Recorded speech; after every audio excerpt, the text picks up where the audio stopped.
Hari ini kita akan ada podcast bersama narasumber kita yang mana kita akan membahas tentang menjadi guru merdeka belajar. Mari kita jumpai narasumber kita. Selamat siang, selamat datang di podcast STKIP Budidaya Binjai. Saya Cynthia, tuan rumah podcast STKIP Budidaya Binjai. Pendidikan bukan hanya mengajarkan tentang kerja, tetapi pendidikan juga mengajarkan tentang kehidupan. Mengaktifkan pikiran secara merdeka agar tumbuh kreativitas yang leluasa. Di podcast kita kali ini, kita kedatangan tamu yang begitu spesial, yang mana sangat luar biasa bisa dibilang. Beliau ialah sosok yang memotivasi untuk kita semua, sesuai tema kita kali ini, menjadi guru merdeka belajar. Siapakah beliau? Beliau ialah alumni dari STKIP Budidaya Binjai pada tahun 2009, yang yaitu dengan Bapak Muammar Firman SPD. Mari kita perkenalan. Selamat siang, selamat datang kepada Bapak Muammar Firman SPD di podcast STKIP Budidaya Binjai yang kita cintai ini. Mengenai menjadi guru merdeka belajar nih Pak, apa sih yang ada di benak Bapak setelah mendengar istilah guru merdeka belajar itu? Kalau kita mendengar merdeka belajar ya, itu tuh berarti kenapa ada gagasan merdeka belajar? Barangkali ada keterjajahan sebelumnya. Itulah kenapa ada gagasan merdeka belajar. Mungkin itu. Itu keterjajahan seperti apa gitu Pak? Nah, saya balik tanya nih. Kira-kira pengalaman siapa namanya? Cynthia ya? Iya. Kira-kira pada saat Cynthia masih di SD atau di SMP dulu ya? Iya. Siapa sih guru yang paling Cynthia ingat, yang membuat Cynthia itu kemudian muncul motivasi internalnya untuk belajar? Guru yang seperti apa gitu? Pastinya guru yang bertanggung jawab, yang selalu nepati apa yang diucapkannya, yaitu dengan Ibu Mirnawati. Ibu Mirnawati ya? Salam Ibu. Ibu Mirnawati. Nah, kira-kira sosok seperti apa sih Ibu Mirnawati itu sehingga buat Cynthia itu spesial banget gitu? Dia bisa bukan hanya menjadi guru bagi saya, tetapi dia bisa menjadi ibu bagi saya terutama, lalu bisa menjadi ibu juga bagi teman-teman saya, dikarenakan beliau sosok yang bisa memahami kami semua dalam keadaan suka maupun duka, maupun dalam keadaan ada masalah ataupun tidak ada masalah. Ya, nah itu kan ya, artinya bahwa guru itu bukan hanya bercerita tentang bagaimana dia mentransfer ilmunya, dan itu kan sejalan ya. Kenapa dulu KHD ya, Ki Hajar Dewantara itu menentang penjajahan kolonial kala itu, karena memang sistem belajar yang dirasakan oleh KHD kala itu sangat fokus pada intelektualitas. Itulah kenapa kemudian KHD itu concern bahwa bukan hanya tentang intelektualitas, tapi juga ada kultur di situ, kemudian ada spiritual di situ, dan bagaimana menumbuhkan budi pekerti itu kan. Gitu. Kita lanjut ya. Kondisi seperti apa sih Pak yang dirasakan oleh guru di dalam belajar itu, terutama di dalam menjadi guru merdeka belajar? Iya, nah beberapa dekade ini kan proses pengembangan pengelolaan pembelajaran itu kan sangat segitiga ya. Itu cukup lama kita rasakan segitiga. Kalau saya sering bilang itu segitiga perusahaan yang sangat erat dengan alur perintah garis komando itu. Apa yang dilakukan dari atas itu harus sama dengan apa yang dilakukan sampai ke bawah begitu. Itu yang kita rasakan selama ini, dan itulah yang saya definisikan sebagai satu buah keterjajahan. Karena kalau kita perhatikan Indonesia yang begitu luas, begitu banyak keragaman, maka sangat mustahil bagi seluruh sekolah itu diseragamkan tujuan belajarnya. itu kenapa banyak guru yang menderita dia mengajar. Guru terjajah mengajar dan pada akhirnya murid itu menderita belajar. Nah, itu yang membuat banyak guru itu pada akhirnya bekerja hanya sekedar melepas tanggung jawabnya saja. Begitu, karena begitu banyaknya tuntutan-tuntutan yang sebenarnya itu tidak sesuai dengan kebutuhan, dengan kondisi yang dia alami pada saat di lapangan. Nah, itulah yang membuat pendidikan itu orientasinya menjadi targetan. Padahal di dalam gagasan Merdeka Belajar itu, pendidikan itu adalah pelayanan orientasinya, bukan targetan. Karenanya yang lebih penting itu adalah kebutuhan, bukan ketercapaian. Tapi selama ini kalau kita perhatikan, ketika murid mendaftar, yang kita rasakan adalah seberapa penting dan seperti apa yang bisa dilakukan oleh murid untuk sekolah. Itulah kenapa ada begitu banyak seleksi ketika dulu ya, ketika anak ingin mendaftar ke sekolah, ada banyak syarat-syarat untuk masuk ke satu buah sekolah. Dan itu artinya kita bisa definisikan bahwa ketika anak mendaftar, kita berpikir apa yang bisa anak lakukan untuk sekolah. Seharusnya kita balik tuh, apa yang bisa sekolah lakukan untuk memenuhi kebutuhan belajar murid. Nah, sehingga sekolah hari ini juga menampung anak-anak inklusif, anak-anak yang berkebutuhan khusus, karena mereka juga memiliki hak yang sama untuk bersekolah di mana saja di tempat yang mereka suka, gitu. Nah, jadi kalau ditanya seperti apa perasaan guru hari ini, mudah-mudahan ya dengan gagasan Merdeka Belajar itu, kemerdekaan guru itu sudah mulai muncul. Nah, yang saya khawatirkan itu adalah karena begitu lama ya, saya suka bilang begini. Saya ilustrasikan ya, kami sering sih ketika mengisi, itu tuh kalau ada akuarium gitu ya, ada ikan hiu di dalam akuarium kaca, kemudian ketika ada ikan kecil di luar akuarium kaca itu lewat, nah si ikan hiu ini ketika ingin memangsa si ikan kecil, kerap selalu menabrak akuarium kaca itu dan membuatnya terasa sakit. Bertahun-tahun dia rasakan itu. Dan sampai kemudian suatu hari akuarium kaca itu diangkat. Tetapi apa yang terjadi coba? Karena sudah begitu lamanya ya. Karena sudah begitu lamanya. Ikan hiu itu ketika dia melihat ikan kecil lewat, dia justru berhenti memangsa. Karena sudah begitu kuat terpatri di alam bawah sadarnya, di pikirannya, bahwa ketika dia mencoba untuk memangsa ikan itu, dia akan menabrak akuarium kaca itu. Nah, disitulah sudah terjajah begitu lama, sehingga sudah tidak punya keinginan hasrat untuk bergerak, untuk berubah. Nah, saya berharap guru-guru hari ini di banyak satuan pendidikan tidak menjadi seperti ikan hiu yang di dalam akuarium tadi, dan sudah mulai berubah untuk bergerak, belajar, dan memiliki kemerdekaan, begitu. Karena kurikulum merdeka hari ini adalah kurikulum kerangka tuh yang diberikan oleh pemerintah, dan kurikulum operasional itu diserahkan, dimerdekakan kepada setiap satuan pendidikan untuk didesain sesuai dengan kebutuhan sekolah. Nah, mudah-mudahan itu bisa jadi awal yang baik untuk kita melakukan transformasi pendidikan. Gitu, Kak Sinta. Kak Cynthia. Oh, Cynthia ya. Mungkin teman-teman di sana pasti pada bertanya, mengapa guru yang harus merdeka dalam pembelajaran? Kenapa murid tidak?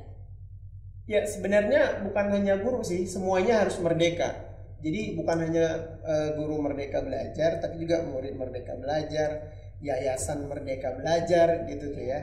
Kemudian kepala dinasnya juga merdeka belajar, Pak Menterinya merdeka belajar, orang tua juga merdeka belajar. Jadi merubah pendidikan itu tidak bisa dari satu elemen saja, tetapi semuanya juga harus merdeka. Karena tujuan dari pendidikan itu sendiri adalah kemerdekaan, itu kata Kak Hadi. Nah, saya sering mengutip quote dari Kak Hadi, memang karena filosofi pendidikan yang memerdekakan itu dibawa oleh orang Indonesia itu sendiri. Nah, harusnya kita patut bangga tuh kan, kita punya satu sosok seperti Ki Hajar Dewantara yang sebenarnya sudah cukup lama menggagas filosofi pendidikan yang memerdekakan. Jadi semuanya tuh Kak Cynthia ya, semuanya harus merdeka. Nah, sampai kemudian kan kemerdekaan itu, tetapi jangan disalahartikan menjadi sebuah kebebasan yang tanpa batas. Nah, kemerdekaan itu adalah sebuah komitmen terhadap tujuan, kemudian kemandirian dia mencari cara, dan itu semua diikat dengan bingkai semangat pertanggungjawaban. Jadi semuanya harus merdeka tuh, semuanya harus merdeka belajar, mulai dari menterinya sampai anak muridnya juga merdeka. Terkadang guru nih kan, dia tidak sesuai dengan apa yang dia katakan dan sesuai dengan tindakan itu. Termasuk guru merdeka belajar nggak sih? Apa yang dia katakan tidak sesuai dengan tindakan berbeda dengan iya. Nah, kita mesti telisik dulu ya apa yang membuat dia bersikap seperti itu ya. Nah, justru ada hal mungkin yang membuat dia itu kehilangan kedaulatan untuk berani mengatakan apa adanya gitu. Nah, hari ini bahkan anak-anak itu dilibatkan ya untuk menentukan tujuan belajarnya, cara yang mereka pilih, dan harusnya juga guru memiliki keberanian untuk cara menyampaikan. Iya, menyampaikan sesuatu itu dengan sesuai dengan apa yang dia rasakan gitu. Nah, seperti itu sih Kak Sinti. Adakah penanggung-jawaban atas pengembangan karir guru merdeka belajar? Kalaupun ada, siapa yang berperan penting gitu dalam hal itu? Yang paling bertanggung jawab untuk kemerdekaan seorang guru, kemerdekaan belajar itu adalah dirinya sendiri tuh. Jadi proses pengembangan potensi individu itu memang tidak bisa dipungkiri adalah dimulai dari dirinya sendiri. Nah, kalau kita ikut sekolah penggerak atau guru penggerak ya, dan calon pengajar praktik program Kemendikbudristek, itu modul-modulnya selalu dimulai dari kan alur belajarnya merdeka ya. M-nya itu mulai dari diri itu. Nah, itulah kenapa Kak Cynthia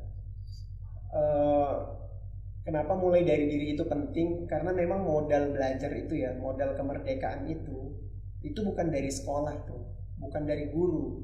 Karena guru itu hanya 1-14% saja menentukan kesuksesan belajar anak. Iya, benar. Kemudian kalau lingkungan sekolah itu hanya 7-20% saja tuh menentukan anak-anak belajar di sekolah. Tapi yang paling besar apa? 60-80% yang menentukan kesuksesan anak belajar. Itu tuh ada di dirinya sendiri. Ada di dirinya sendiri. Nah, saya suka bilang begini, coba kita pisahkan kata sekolah dengan belajar. Agar kita betul-betul mengetahui bahwa begitu penting motivasi internal itu sebagai modal untuk anak itu belajar gitu. Coba kita pisahin dulu ya. Saya kan juga ya beraliran sufi ya, suka film. Sufi. Nah, jadi saya pernah nonton satu film Ghostbuster yang terbaru ya. Nah, jadi dia ceritanya tuh pindah rumah tuh karena orang tuanya meninggal dunia, ayahnya, dia kemudian pindah ke kampung kakeknya. Nah, begitu dia pindah rumah, otomatis dia harus pindah sekolah kan ya. Iya. Karena dia pindah sekolah, kemudian mulailah didaftarkan oleh ibunya. Lalu apa kata si anak ini?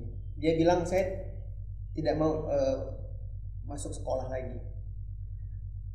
Terus ibunya bilang begini, kenapa kamu nggak mau sekolah lagi? Dia bilang begini, saya suka belajar, tetapi saya tidak suka sekolah. Nah, gimana? Saya suka belajar, tapi tidak suka sekolah. Karena sekolah itu dianggap adalah camp untuk tawanan bagi anak-anak berandalan. Itu kan gimana tuh ya? Nah, sekarang coba kita pisahin ya antara belajar supaya kita dapat nih bahwa pentingnya kemandirian belajar itu muncul dari dalam diri. belajar sama sekolah coba kita pisahin. Iya. Nah, kalau kita cerita tentang belajar itu tentang learning is about what we do gitu. Tapi kalau sekolah itu tentang apa yang orang berikan ke kita. Masukkan lah ya. Iya. Nah, jadi kalau learning is about what we do, not about what people give to us. Yes. Jadi kan gitu ya, belajar itu bukan tentang apa yang orang berikan ke kita, tapi belajar itu tentang apa yang kita lakukan gitu loh.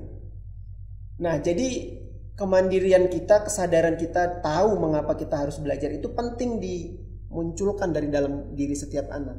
Misalkan begini, panggil tuh guru ekskul futsal Cristiano Ronaldo misalkan, kita undang jadi guru ekskul.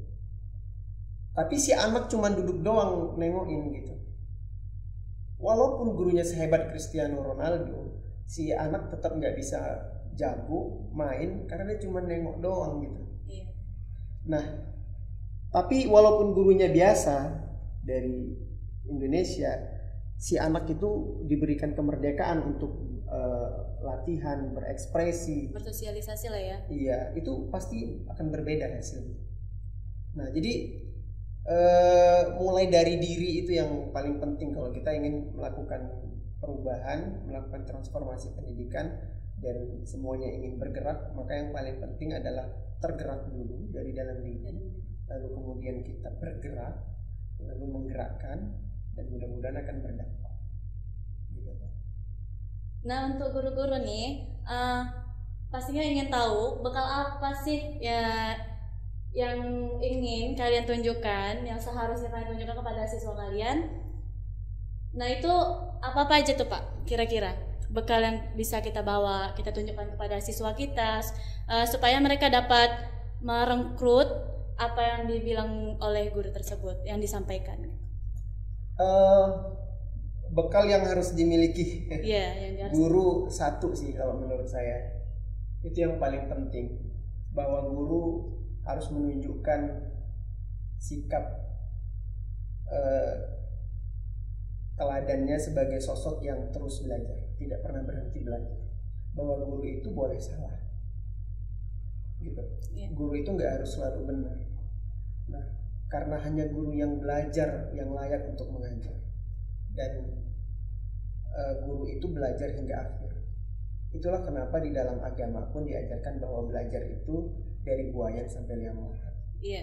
Nah, karenanya belajar terus menerus adalah modal yang paling penting bagi seorang guru, dan mudah-mudahan semangat terus menerus belajar itu pada akhirnya tertular pada murid yang juga muncul semangat belajar dari dalam diri kita sendiri. Ya.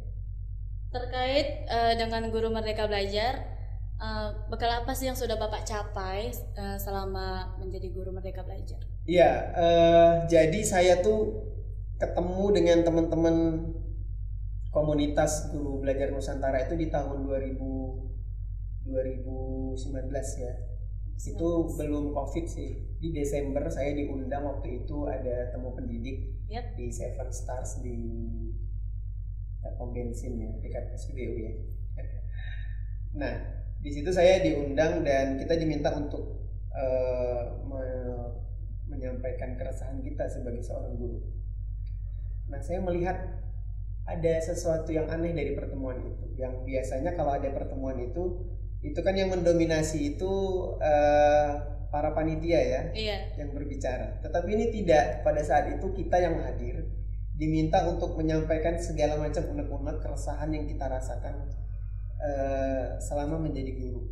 Nah, disitulah saya kemudian secara emosional menyampaikan segala macam yang saya ingin sampaikan, yang saya rasakan selama menjadi seorang guru.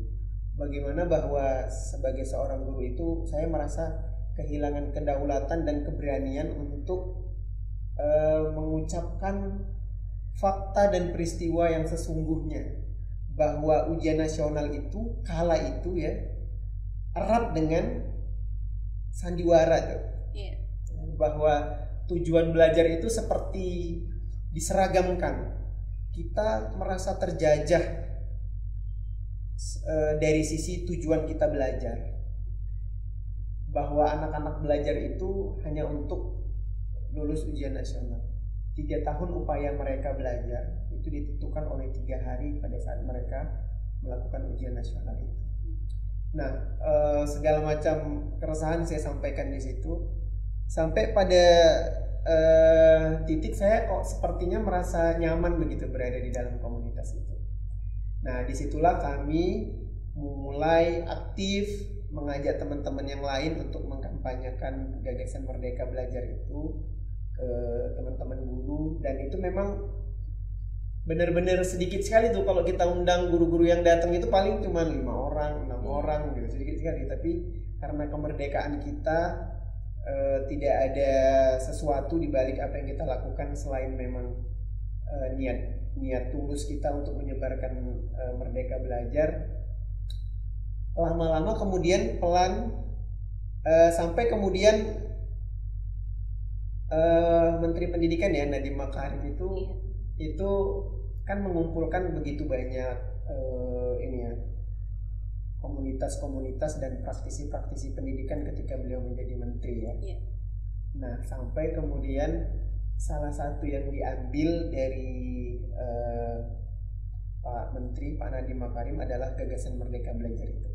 Nah, itu seperti sesuatu yang sangat wah banget tuh bagi ngagetin ya.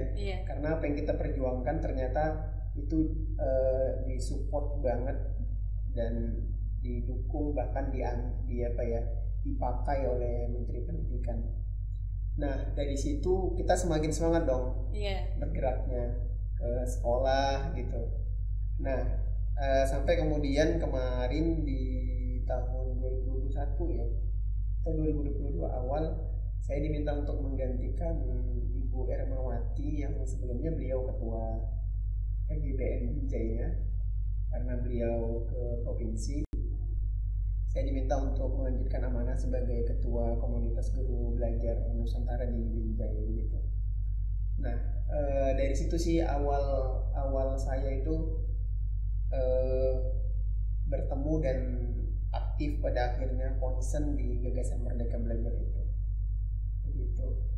Dan kemarin sih masih komunitas ya. Tahun 2019 itu masih komunitas.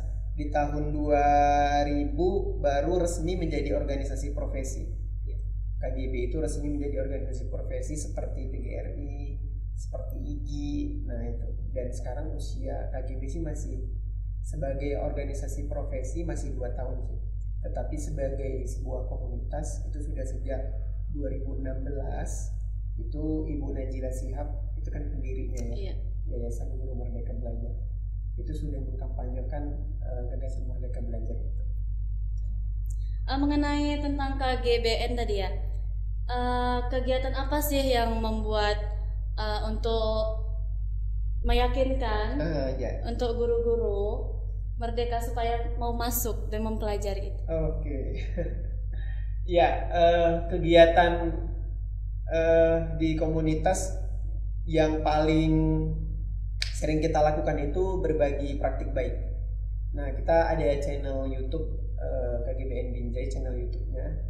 Itu kita aktif melakukan percakapan, melakukan berbagi praktik baik dari guru untuk guru begitu. Jadi kita mengundang teman-teman guru yang punya praktik baik, bukan hanya di Kota Binjai aja, tapi di berbagai daerah yang punya praktik baik. Kemudian kita undang untuk berbagi dan mudah-mudahan itu banyak manfaatnya sih. Jadi ada TPD ya, temu pendidik daerah, ada TPS, temu pendidik sekolah, ada juga temu pendidik regional tuh. Itu. Nah, karena kemarin tuh Covid, jadi temu pendidik daerah itu biasa kami lakukan online jadinya. Dan itu pula sih yang membuat kita tuh jadi ada walaupun kita tuh diserang Covid, justru tantangan-tantangan itu menjadi batu lompatan bagi kita untuk apa yang kita lakukan tersebar luas. Kalau dulu kan harus diundang ya, datangnya sedikit. Nah, sekarang udah bisa pakai YouTube, pakai Zoom, pakai Google Meet. Sudah canggih zaman sekarang. Iya, justru bisa jadi dinikmati oleh siapa saja. Gitu. Untuk Bapak sendiri, Bapak atau Abang ini? Bapak aja lah ya. Eh, hal yang paling terkesan dalam mengikuti KGB apa tadi Pak? KGBN tadi apa Pak? Bapak sendiri. Ya, yang paling berkesan adalah bahwa di KGBN itu kita percaya bahwa kolaborasi itu adalah jalan terbaik yang kita yakini untuk semuanya itu bisa hebat dan semuanya itu bisa besar gitu. Dulu kita yakin bahwa kompetisi itu jalan tercepat kan untuk menuju kesuksesan kan, kompetisi. Nah, dan sekarang kita berubah dan kita percaya, kita meyakini bahwa kolaborasi lah jalan terbaiknya untuk besar bersama, hebat semua. Karena kan kalau kita ingin kalau kita ingin berjalan cepat, maka berjalanlah sendirian. Tetapi kalau ingin berjalan jauh, maka berjalanlah berombongan. Tetapi berjalan berombongan itu bersabar. Gitu sih. Nah, ini kan banyak nih Pak, banyak banget gitu kan yang nyebarin Merdeka Belajar. Emang kenapa sih Pak dengan pendidikan kita? Ya, banyak hari ini yang sudah mulai menyebarkan gagasan Merdeka Belajar. Barangkali sudah mulai banyak bermunculan dari para guru, kemudian bahkan juga mungkin murid ya dan orang tua tentang betapa pentingnya kita memperhatikan kebutuhan anak begitu. Nah, dan bagaimana kita melibatkan anak untuk menentukan tujuan belajarnya, kemudian kemerdekaan menentukan cara juga, karena setiap anak itu kan punya keragaman kondisi sih. Ada yang modal belajarnya juga berbeda-beda kan. Sehingga yang penting kita perhatikan adalah bagaimana memfasilitasi anak dengan kebutuhan-kebutuhan yang beragam itu sehingga bisa membantu mereka untuk belajar dan sampai kepada tujuannya gitu. Nah, itu sih kenapa hari ini udah mulai banyak ya yang menyebarkan gagasan Merdeka Belajar itu. Esensi apa aja sih Pak yang ada di Merdeka? Nah, kalau ditanya esensi, barangkali saya ingin menjelaskan bahwa Merdeka Belajar itu ada 3 dimensinya itu. Yang pertama, komitmen terhadap tujuan. Itu. Nah, kemerdekaan itu bukan kebebasan tanpa batas, tetapi dia diikat oleh komitmen seseorang terhadap apa yang menjadi tujuannya. Nah, itu yang pertama, komitmen terhadap tujuan. Yang kedua itu adalah mandiri dalam cara. Nah, kemandirian dalam cara itu penting dimiliki oleh setiap individu ketika dia menghadapi tantangan-tantangan. Sehingga dia tidak mudah untuk berputus asa tuh, dan tidak mudah untuk menyalahkan regulasi dari atas. Nah, kita mungkin sering berkeluh kesah ya tentang regulasi yang mungkin tidak sesuai dengan kondisi yang kita alami misalkan. Nah, di situ tentu tidak efektif dan akan sia-sia barangkali kalau kita menunggu-nunggu regulasi itu direvisi kan. Maka ada baiknya kenapa tidak kita mencari cara sendiri untuk keluar dari tantangan dan kendala yang kita hadapi. Nah, kemandirian dalam mencari cara itu penting untuk dilatihkan ke anak, bahkan ke guru juga, dengan melihat kondisi dan kebutuhan yang mereka hadapi sih di satuan pendidikannya.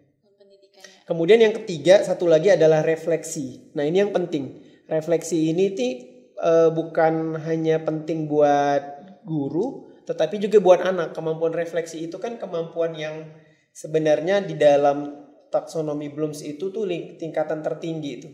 Bagaimana anak-anak itu bisa memikirkan secara sengaja peristiwa dan fakta yang terjadi di masa lampau, lalu kemudian mengambil pelajarannya dan mencari cara jalan baru untuk memperbaiki sesuatu di masa depan.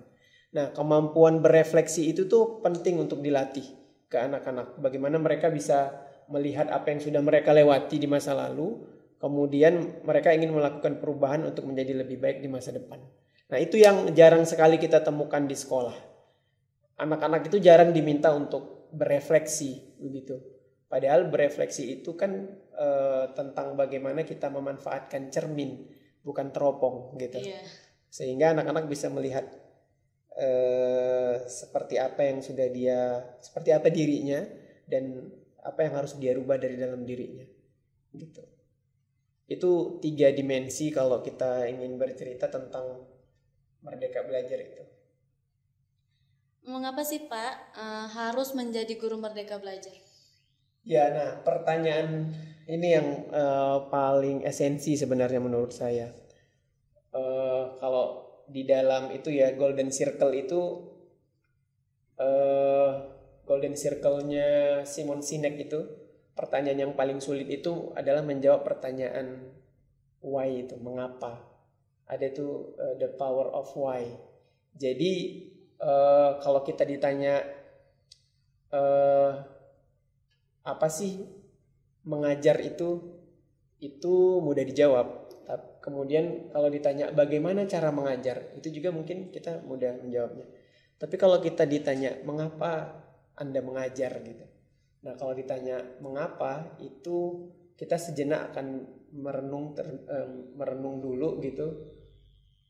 Baru kita menemukan jawaban-jawaban itu. Karena pertanyaan mengapa itu sangat fokus, concern kepada tujuan mengapa kita melakukan sesuatu itu. Nah, mengapa Merdeka Belajar? Mengapa menjadi guru Merdeka Belajar ya? Karena memang kata belajar dan guru itu sepertinya jarang disandingkan. Kata guru dan belajar itu jarang disandingkan. Kalau kita cerita tentang guru, kita langsung tuh mikirnya oh guru ngajar gitu. Mengajar aja. Dan banyak guru yang udah menjadi guru kemudian mereka berhenti belajar. Iya. Padahal yang paling esensi dari seorang guru itu adalah belajar gitu. Nah, karenanya mengapa menjadi guru Merdeka Belajar? Karena guru yang layak mengajar adalah guru yang terus belajar. Dan guru yang belajar hingga akhir tuh. Nah, itu sih yang paling penting ya, mengapa kalau kita mau menjawab mengapa menjadi guru Merdeka Belajar. Dan itu juga akan menguji kesetiaan kita sih sebagai seorang guru sebenarnya. Dengan gagasan Merdeka Belajar itu, maka sesungguhnya itu akan menjawab sebenarnya kesetiaan seorang guru itu kepada siapa tuh. Apakah kepada Pak Menteri atau kepada Kepala Dinas Pendidikan?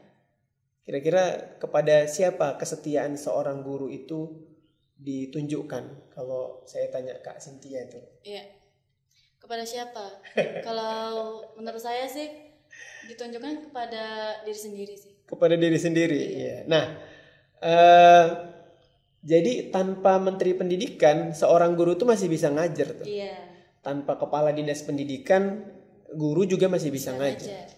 Tanpa ketua yayasan guru juga masih bisa ngajar. Apalagi tanpa kepala sekolah pun bahkan guru masih bisa ngajar. Iya, benar. Tapi tanpa murid maka tidak ada seorang guru. Tidak ada seorang guru. Nah, karenanya kesetiaan seorang guru itu adalah kepada tujuan dari tugasnya yang mulia sebagai seorang guru. Itu ya, saya ulangi itu ya. Bahwa kesetiaan seorang guru itu adalah kepada tujuan dari tugasnya yang mulia sebagai seorang guru.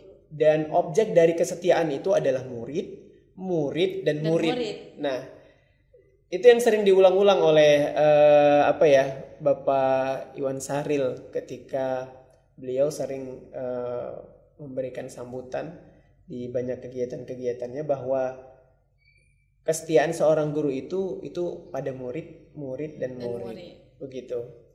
Itu kira-kira Kak Cynthia. Mungkin sebelum kita tutup, ada nggak kesan ataupun pesan yang ingin disampaikan? Ya, closing statement ya barangkali ya, closing statement. Saya ada di sela-sela saya terkadang ini kan saya kegiatan di sekolah sedang libur ya. Kegiatan sekolah sedang libur, sudah bagi rapot. Tapi ada satu kegiatan yang masih terus jalan, dan karena kemarin saya sudah 3 angkatan diberi amanah untuk menjadi teman belajar di program pendidikan guru penggerak, teman belajar calon pengajar praktik. Nah, kadang saya banyak sekali mendapatkan inspirasi karena bertemu dengan banyak guru di berbagai daerah.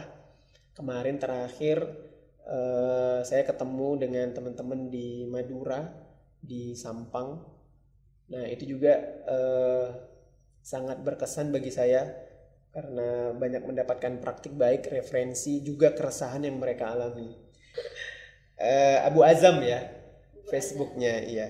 Nah, untuk closing statement saya ada satu buah tulisan yang ingin saya sampaikan bahwa mengapa merdeka belajar? Karena pendidikan itu semestinya memerdekakan, bukan menjinakkan. Mengapa merdeka belajar? Karena pendidikan itu seharusnya menuntun, bukan mengejar. Mengapa merdeka belajar? Karena di pendidikan yang terpenting itu adalah kebutuhan murid, bukan ketercapaiannya. Mengapa merdeka belajar? Karena pendidikan itu orientasinya adalah pelayanan, bukan targetan. Dan mengapa merdeka belajar? Karena pendidikan itu hendaknya menghargai keragaman cara, bukan hanya penyeragaman. Mengapa merdeka belajar? Karena pendidikan itu untuk siap hidup, bukan siap ujian. Mengapa merdeka belajar? Karena pendidikan itu harus adaptif, karena hanya mengikuti peraturan belum tentu bisa sampai ke tujuan. Mengapa merdeka belajar? Karena pendidikan itu tentang apa yang kita lakukan, bukan apa yang orang lain berikan. Mengapa merdeka belajar? Karena kemerdekaan itu juga diperjuangkan, bukan pula diberikan. Mengapa merdeka belajar? Karena pendidikan itu adalah kolaborasi dan bukan kompetisi. Mengapa merdeka belajar? Karena pendidikan itu tentang kompetensi dan kontribusi karya, bukan nilai angka. Dan yang terakhir saya ingin sampaikan mengapa merdeka belajar? Karena kemerdekaan itu adalah hak segala bangsa, dan oleh sebab itu penjajahan di dunia harus dihapuskan karena tidak sesuai dengan peri kemanusiaan dan peri keadilan. Begitu juga dengan penjajahan di dunia pendidikan. Sekali merdeka belajar, tetap merdeka belajar, panjang umur perjuangan. Itu tadi yang dinamakan dengan the power kata why. Oke guys, mungkin cuman itu saja yang kita sharing pada hari ini. Saya Cynthia dari podcast STKIP Budidaya Binjai pamit undur diri. Wassalamualaikum warahmatullahi wabarakatuh.